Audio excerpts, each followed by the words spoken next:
ओम नमः शिवाय मित्रों, महादेव का फलित ज्योतिष शास्त्र में आपका स्वागत है। आज के टॉपिक में हम चर्चा करने जा रहे हैं जन्म कुंडली से कैसे देखें पितृ ऋण। तो पितृ ऋण को कैसे देखा जाता है जन्म कुंडली से, आज इसी टॉपिक पर आज हम चर्चा करेंगे। टॉपिक पर चर्चा करने से पहले मैं आपको बता देना चाहता हूँ, यदि आप मेरे चैनल पे नए दर्शक हो तो कृपया चैनल को सब्सक्राइब कर लीजिए, साथ में घंटी के बटन को दबा दीजिए ताकि मैं जो भी नया वीडियो अपलोड करूँ उसका नोटिफिकेशन सबसे पहले आपके पास पहुँच जाए। खास करके आपसे निवेदन है, कृपया वीडियो को पूरा देखिए, स्किप ना करें। Don't skip my video, please like share comment. तो बिना समय गवाए हुए हमारे टॉपिक की ओर बढ़ते हैं। तो हम सबसे पहले नियम के ऊपर बात कर लेते हैं, किस कंडीशन में जन्म कुंडली में पितृ दोष लागू होता है, अर्थात पितृ ऋण लागू होता है। तो इसी टॉपिक पर आज हम चर्चा करें लाल किताब अकॉर्डिंग के अनुसार। तो हम यहाँ पर ये रूल्स सभी में लागू होता है, तो हम क्या करेंगे सकते हैं। तो जैसे कि हम यहाँ पर रूल्स देखेंगे किस नियम के अंतर्गत पितृ ऋण लागू होता है। तो हम सबसे पहले यहाँ पर देख लेते हैं, यदि आप चाहे तो इसका स्क्रीनशॉट ले सकते हैं। यदि पंचम या द्वादश या द्वितीय या नवम भाव में कोई भी ग्रह हो तो जातक को पितृ ऋण से प्रभावित होगा। वो जातक क्या होगा, पितृ ऋण से प्रभावित होगा। पुनः समझ लीजिए, अगर पंचम और द्वादश द्वितीय नवम भाव में कोई भी ग्रह स्थित हो तो वह जातक पितृ ऋण से प्रभावित होगा। अगर भाव 9 में बृहस्पति देव के साथ, अगर खाना नंबर 9 में बृहस्पति के साथ अगर गुरु के साथ शुक्र की स्थिति हो या युति हो, और चतुर्थ भाव में या शनि हो या केतु साथ में हो तथा चंद्रमा दशम भाव में बैठा हो तो जातक पितृ ऋण से पीड़ित होगा। या तो फिर क्या हो, नवम भाव में बृहस्पति देव हो, शुक्र के साथ में स्थित हो, नवम भाव में बैठा हो, तो ऐसी स्थिति में भी पितृ ऋण उस जातक की कुंडली में लागू होता है। या फिर चतुर्थ भाव में शनि व केतु के साथ हो शनिदेव और दशम में चंद्रमा बैठा हो तो भी क्या होगा, जातक पितृ ऋण से पीड़ित होगा। अब क्या है, पॉइंट टू पॉइंट हम बात करेंगे, स्टेप बाय स्टेप। लग्न से अष्टम में बुध देव बैठा हो, लग्न से अष्टम में बुध व नवम में बृहस्पति देव हो अर्थात गुरु हो तो भी पितृ ऋण लागू होता है। सेकंड कंडीशन, द्वितीय या सप्तम भाव में बुधदेव या तो सेकंड हाउस में बुधदेव या सेवंथ हाउस में बुधदेव बैठा हो, खाना नंबर 2 में या खाना नंबर 7 में या खाना नंबर 9 में शुक्रदेव बैठा हो अर्थात नवम भाव में, तो भी क्या होगा, पितृ ऋण लागू होगा। अर्थात जिस प्रकार से हम कुंडली में टेवा बना लेता हूँ, उदाहरण के जरिए अगर या खाना नंबर 2 में यहाँ पर या तो बुद्धिदेव यहाँ बैठा हो खाना नंबर 2 में या खाना नंबर 7 में बैठा हो बुद्धिदेव, ठीक है ना, और नवम भाव में क्या हो, शुक्रदेव बैठा हो, तो भी क्या होगा, पितृ ऋण से पीड़ित होगा जातक, उस कुंडली में पितृ ऋण लागू है।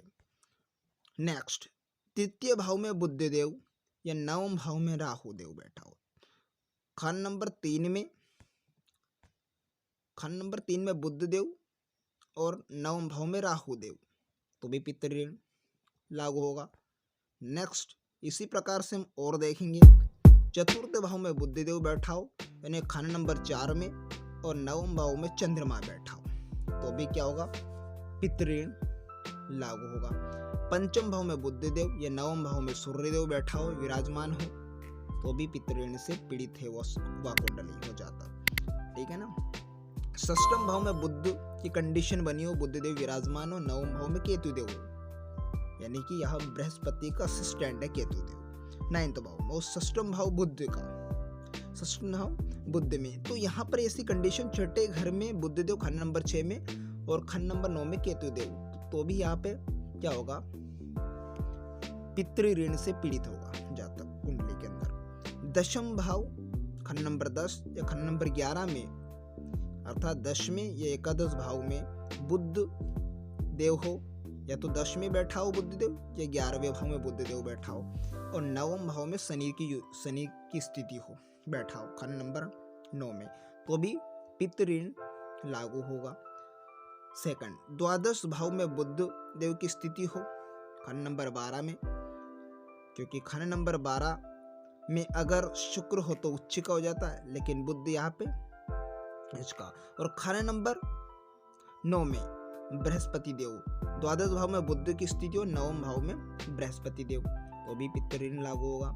नेक्स्ट कंडीशन, 2, 5, 9, 12वें भाव में अगर खंड नंबर 2, खंड नंबर 5, खंड नंबर 9 या खंड नंबर 12 में बृहस्पति देव बैठा हो या फिर शुक्र बुध और राहु भी हो, कोई भी बैठ करे, तो यहाँ पर भी पितृ ऋण लागू होता है। अब कारण क्या है भैया, कि खानदान में या तो पुरोहित को बदला गया होगा, या तो उसका तिरस्कार किया गया होगा, ठीक है, उसे छोड़ दिया गया होगा, अनादर किया गया होगा, तो ये कंडीशन। पहचान क्या होगा, ये तो पितृ के पीपल के वृक्ष, पितृ ऋण की पहचान क्या होगी कि पीपल के वृक्षों को कटवाना, या तो अपने धार्मिक स्थान में कोई पीपल का वृक्ष काटा हो या कटवाया गया होगा अपने कुल में किसी ने, ठीक है ना, खानदान में या तो किसी ने पीपल के वृक्षों को काटा होगा या कटवाया होगा, तो ऐसी कंडीशन में भी पितृ ऋण लागू होता है जातक की कुंडली में। और ये पितृ ऋण की आशु फल क्या प्राप्त होता है, पितृ ऋण का आशु फल होता है कि जो आशु फल होता है कि समय से पहले ही पुरुष के सफेद या स्त्री के सफेद बाल हो जाते हैं सिर में, है ना, समय से पहले ही। तो यहाँ पर समय से पहले क्या हो जाएगा, सफेदी आ जाती है सिर में बालों की, और बरकत में कमी देखने को मिलेगी, ठीक है, मिलना होता है। मान सम्मान में हानि, मान हानि, बनते काम में रुकावटें आना, है ना, बार बार असफलता होना, प्राप्त हो, हासिल होना, ने सुख की जगह दुख व निराशा परिलक्षित हो। तो ये कंडीशन है।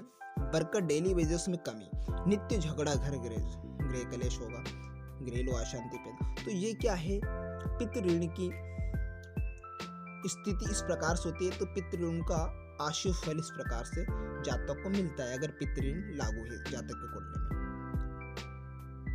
तो हम यहाँ पर क्या करेंगे, उपाय क्या है इसका, अगर कुल के खानदान के एक एक व्यक्ति से पैसा वसूल कर धर्म स्थान में दे तो अनिष्ट फल का शमन हो जाएगा। जरूरी नहीं कि हम, अगर कोई व्यक्ति कुल में से कोई व्यक्ति अगर पैसा नहीं देता तो उसको जितने पैसे हम लेते हैं, हम उगाते हैं, उससे 2 गुना कर, ठीक है ना।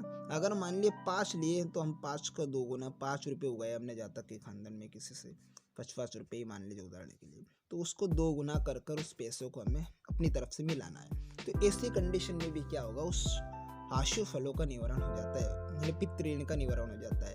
तो पितृ भागवत करवा लीजिए, है ना, पितृदोष निवारण कीजिए, तो ये क्या होगा, इस प्रकार से हमें पितृ ऋण से मुक्ति मिल जाती है।